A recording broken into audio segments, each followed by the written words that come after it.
Сәлем достар, бүгін сіздермен дәмді капкейки дайындайтын боламыз. Менімен бірге болыңыздар. Алдымен жұмыртқамызға қантымызды қосып, жақсылап араластырамыз. Яғни көлемі 2 есе 3 есе ұлғайғанша, аппақ болып көпіріп ұлғайғанша жақсылап араластыратын боламыз.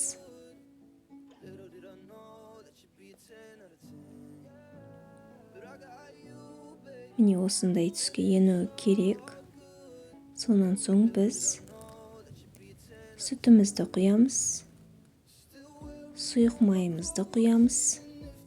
Сосын біркелкі араласқанша араластырып, сонан соң бізде разрыхителіміз бен ұнымыз араластырып, екеуін ситадан өткізіп қосатын боламыз.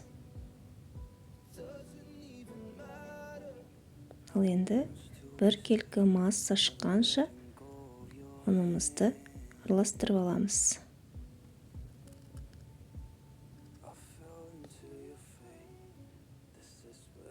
Міне бізде осындай қою масса болады. Осы қою массамызды капкейкидің ыдысына салып шығамыз. Мен бір қасықтан салып шықтым. Бұл жерде 28 штук шығады. Капкейкидің ыдысының жартысынан етіп құямыз, себебі толтырып қойсақ тасып кетуі мүмкін. Міне осындай капкейкілер пайда болды. Ал енді кремін жасаймыз.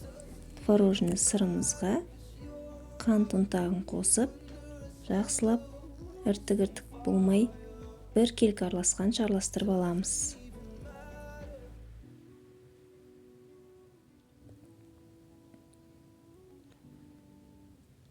Жақсылап араласуы керек, себебі креміміз жақсы шығуы керек.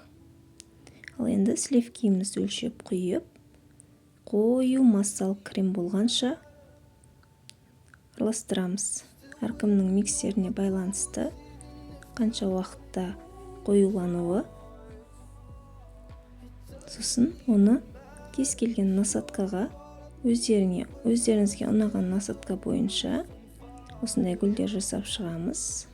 Мен де осындай гүл жасап шықтым. Міне біздің капкейкаларымыз дайын. Қалағандарыңызша әрлеуге болады. Мен киви қойып әрледім. Менімен болғандарыңызға рахмет.